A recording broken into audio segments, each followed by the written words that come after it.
Yes, Shatta. I think this song just might be one of my favorite songs from him of all time. Wow. And I wouldn't want to sound too technical because Coach Freeman, U-Beats, Della, Austin have done that already. Yeah. But I want to commend him for actually sounding vulnerable. I think it means a lot if you know who Shatta Wale is. Shatta Wale is larger than life.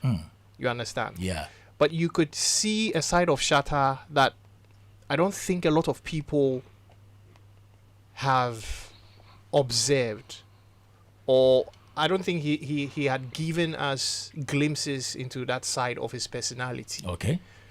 You could hear how vulnerable he was on the record. Okay, and I think we must commend him on that because I think it does justice to the subject matter. Okay. And there's a level of intimacy. It nearly feels like he draws you into his world of being vulnerable, and he's talking about, being real in the face of adversity. You understand? Yeah. And you nearly feel as if he's talking to you because you see yourself in him and what he's saying, especially how he delivers it. And I think it's really, really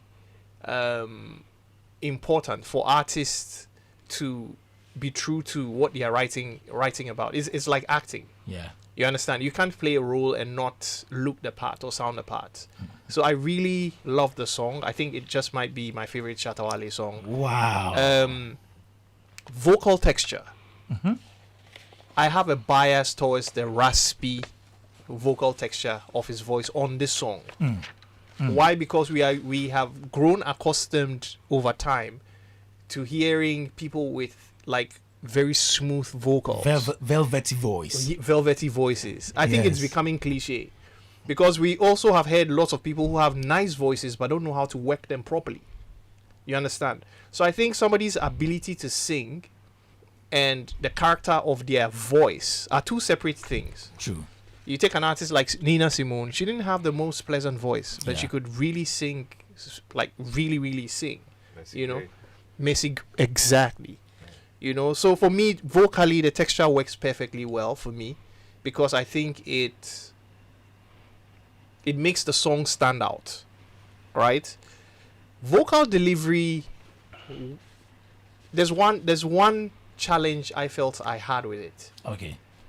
In most parts of the world where they have like proper structures, usually there's somebody in there who is a vocal producer. Sometimes it's the producer of the record, but sometimes they are dedicated. There's a guy called Cook Harrell, for instance. Okay. Rihanna doesn't cut any record if Cook Harrell is not if he's not available or in the room.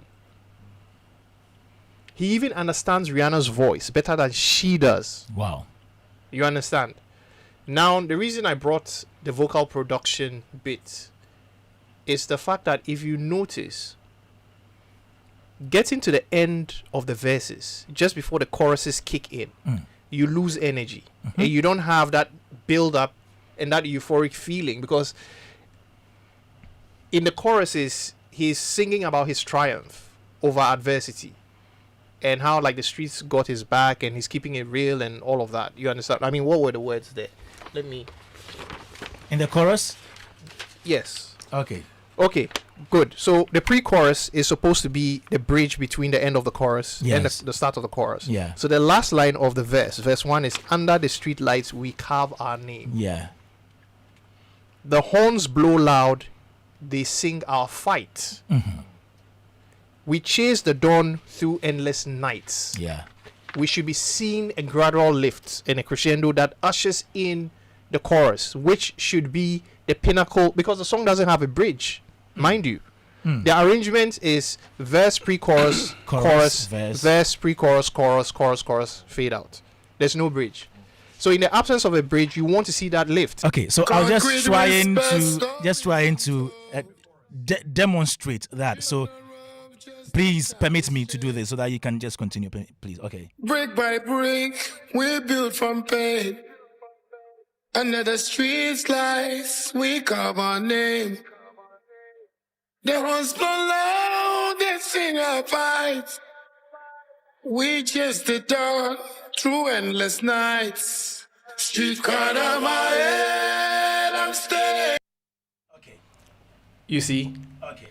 So the energy that was the horns blow loud, they sing our fight, we chase the dawn through endless nights. We should have been seeing a gradual lift where through endless nights, the word nights could have been stretched a bit, go slightly higher in pitch and volume to usher in street crown on my head. Chorus.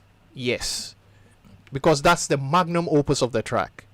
Okay. You understand? Mm. It's like, you know, how do I even say it?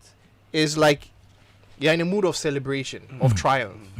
And when everything is said and done, Charlie, you let the fireworks out. All right. The moment of fireworks for the song is the chorus because we don't have a bridge. But within the chorus, I'm not cutting you, but I think I heard the lower. It sounds to my ears like a harmony, but it's a lower octave. Yes. If you can play that, the lead voice of him, and then there's a higher voice, and then the lower octave harmony. Yes. But if you could play that, And the play that, harmony, because I heard there's no harmony in the song. I have not listened to the song There's very a well. harmony. Yes, so there's a harmony, There's right? a harmony. It's a one-note harmony. Let me try to get that for you. Okay, this is Joy 99.7 FM Music Lab. Brick by brick, we built from pain. Under the street slice, we carve our name. There was no love that's in our fight. We chased the dawn through endless nights. Street corner my head, I'm staying real. Every scar's a barge, every wound will heal. In the note, They in the can't drone, break me, in no, the they drone. never will. Street corner my head, I'm made of steel. Street corner my head, I'm staying real. Every scar's a barge, every wound will heal. They can't break me, no, they never will. Street corner my head, I'm made of steel. Concrete whisper stories untold. So that's the harmony. It is not the same note that he sang in the lead voice. Yeah, there's a little harmony in there. A little. Yes, But there's a he little harmony. tends to sing the do note for a long time before he sings other It's like notes. a drone. It's Like a a drone. drone tone Yeah. connecting to Yeah. a particular. For instance, if you take you hold a note of C and then you want to play around it, you can take the G and then the C, or you Together. can leave the G some Yeah. point and then join. It's also part of harmony. I get it. Yeah, I but get I it. think Shatta, we can do more. I'm there. Call me. I will come and we support. We lift Ghana higher. Beatmenace. Okay. Yes, Yeah. of course. It's such a beautiful song. Shatta Yeah. Wale Wayade. I love the song. So like I said, there are moments of I keep telling people that if somebody who is visually impaired or somebody who is visually handicapped like that listens to your song, it should feel like you're hearing a lovely story. And this song has that quality, Great. which is why I said for certain bits with just that little bit, as part of the performance, the vocal performance, I think it would have added a little bit of oomph, to it. Yeah. Because, and some of those things sometimes can be achieved during mixing, All right.